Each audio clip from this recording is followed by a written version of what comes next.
அனைவருக்கும் வணக்கம். நம்ம இந்த பட்ஜெட் நாளைக்கு வந்து பட்ஜெட் இருக்குங்க, அதனால மார்க்கெட்டும் இருக்கு. ஓகேங்களா? மார்க்கெட் வந்து எப்பவும் போல நடக்கிறதா நாளைக்கு மார்க்கெட் நடக்குது. ஆனால் ஈக்விட்டியில மட்டும் வாங்கினாலும் விற்க முடியாது, அவ்வளோதான். நேற்று வாங்கிட்டு இருந்தது இன்னைக்கு விற்க முடியாது ஈக்விட்டிக்கு மட்டும். மற்றபடி ஃபியூச்சர் அண்ட் ஆப்ஷன்ஸ் எல்லாம் நீங்கள் எப்பவும் போல ட்ரேட் பண்ணலாம். ஓகேங்களா? சரி, நம்ம ஒவ்வொரு வருஷமும் பட்ஜெட் டேக்குன்னு ஒரு வீடியோ கொடுப்போம். ஒரு வீடியோ கொடுக்கறத விட எப்படி என்னுடைய வியூ என்ன அப்படிங்கிறத நான் ஷேர் பண்ணுவேன். இது வந்து நாம் வந்து இதெல்லாம் நான் நம்ப மாட்டேன். எப்பவுமே உங்களுக்கு தெரியும், ஸ்டூடெண்ட்ஸ்க்கு நானே சொன்னாலும் நம்பாதீங்க. நான் சொல்லி கொடுத்த மேக்ஸ் லைவ்ல என்ன சொல்லுது அதை மட்டும் நம்புங்க அப்படின்னு. இன்னைக்கு வந்து மார்க்கெட்டை தான் நான் எப்பவுமே கொடுப்பேன். ஏன்னா அன்னைக்கு வரும்போது நம்ம ஸ்ட்ரைக்கை சூஸ் பண்ணி கொடுத்துக்கலாம். ஸ்ட்ரைக்கில் வர மேக்ஸை தான் நம்ம வந்து எப்பவுமே நம்புவோம். ஓகேங்களா? சரி, இப்போ நான் என்னுடைய வியூவை ஷேர் பண்ணுறேன். இது எஜுகேஷன் பர்பஸ் மட்டும்தாங்க. இதை வைத்துலாம் ட்ரேட் பண்ணாதீங்க. அதே போல் பிகினர்ஸ், மார்க்கெட்டில் பிகினிங்காக இருக்கீங்களா, அவங்களாம் நாளைக்கு ட்ரேடை அவாய்ட் பண்ணுங்க. வெளியே உட்காந்து வேடிக்கை பாருங்க. எக்ஸ்பீரியன்ஸ் இருக்கிறவங்க ஆப்ஷன் பையிங் பண்ணலாம். பாட்டம்ல ஒரு ரிஸ்க் எடுத்து பண்ணீங்கன்னா நல்லா ரிட்டர்ன் கிடைக்கும். இல்லையா ஹெட்ஜிங் எடுத்து பண்ணுங்க. ஹெட்ஜிங்கோட பண்றவங்க பண்ணுங்க. ஏன்னா வால்டாலிட்டி பெருசா இருக்கும்னு எல்லாரும் எதிர்பார்க்குறாங்க. நான் வந்து அப்படி எதிர்பார்க்கறதுக்கான வாய்ப்புகள் ரொம்ப கொஞ்சம் குறைவு. அதிகமாக நான் இருக்கு, ஆனால் நான் எதிர்பார்க்கறது கொஞ்சம் குறைவாக தான் எதிர்பார்க்குறேன். மார்க்கெட் எப்படி வேணா இருக்கலாங்க. ஒவ்வொருத்தருடைய எதிர்பார்ப்புகள் என்ன வேணா இருக்கலாம். அதெல்லாம் மார்க்கெட்ல நடக்கணும்னு அவசியம் கிடையாது. ஓகேங்களா? மார்க்கெட்டு அது அதனுடைய மேக்ஸ் வேல்யூல இயங்கிக்கிட்டே இருக்கும். ஓகேங்களா? நான் இப்ப பாருங்க, மேல மட்டும் தான் நான் லைன்ஸ் போட்டிருக்கேன், கீழே லைனே போடல. அப்போ என்னுடைய வியூவை மட்டும் ஷேர் பண்றேன். ஃபர்ஸ்ட் மார்க்கெட் நாளைக்கு இங்க இருக்கு. இப்போ கேப் அப்போ அல்லது நியூட்ரலாவோ ஓப்பன் ஆச்சு அப்படின்னா வெயிட் பண்ணுங்க. ஃபர்ஸ்ட்ல ஏதாவது ஒரு நம்மளுடைய மேக்ஸில் கேல்குலேஷன்ஸில் நமக்கு அது நான் லைவ் நாளைக்கு கொடுப்பேன், அதில் பார்த்துக்கோங்க.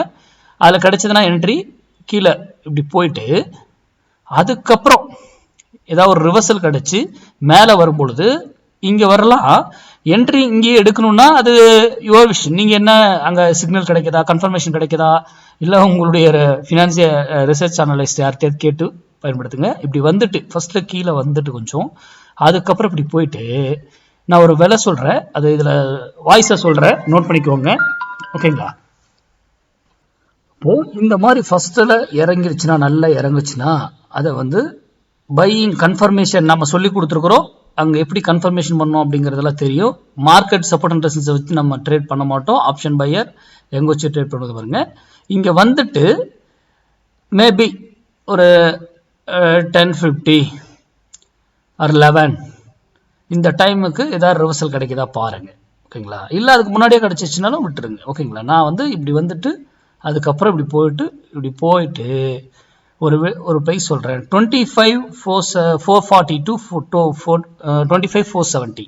இந்த ரெண்டு ப்ரைஸை எப்போ பிரேக் பண்ணுதோ எகைன் அதை வந்து சப்போர்ட்டா மாறிட்டு இங்கிருந்து போற ரேலி வந்து இன்ஸ்டன்டா 100 பாயிண்ட் அப்படியே ஏறிடும், 600 போயிடுவாங்க.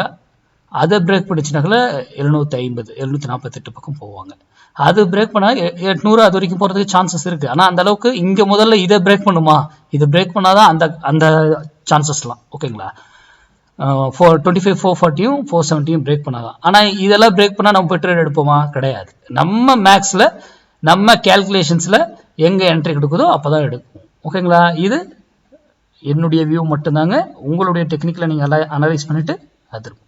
இது வந்து கீழே எவ்வளவு வருது அப்படிங்கிறது தெரியாது. இல்ல இது என்னுடைய வியூ, அது கீழே வந்துட்டு இதா இருந்து அப்படியே கீழே இப்படியே போறதுக்கும் வாய்ப்புகள் இருக்கு. கரெக்டுங்களா? அங்க கன்ஃபர்மேஷன் தான் நம்ம அங்க முக்கியம். இங்க கன்ஃபர்மேஷன் தான் முக்கியம். ஆனா இங்கேயே எடுக்கணும்னு அவசியம் கிடையாது. நல்லா புரிஞ்சுக்கோங்க. இத இங்க போறதை விட இங்க போறதா என்னவா இருக்கு. அப்போ இந்த பிரைஸ் வரைக்குமோ வெயிட் அப்சைடு எதிர்பார்க்காம வெயிட் பண்ணீங்கன்னாக்கல பெட்டரா இருக்கும். புரியுதுங்களா? சிந்திங்க. நான் சொல்லியிருக்கிற பிரைஸை நோட் பண்ணிக்கோங்க. அதை வந்து செக் பண்ணி பாருங்க நாளைக்கு மார்க்கெட்ல என்ன நடக்குது அப்படிங்கிறது. இது வந்து நீங்க அனலைஸ் பண்ணணும், உங்களுக்கு தெரியணும், அப்புறம் தான் நீங்க ட்ரேட் பண்ணணும். இல்லையா யாரோ இந்த மாதிரி யூடியூப் பப்ளிக் டொமைன்ல சொல்றதெல்லாம் நம்பாதீங்க. இன்க்ளூடிங் மீ, நான் சொல்றது சேர்த்து தான். நன்றி, வணக்கம், வாழ்க வளமுடன்.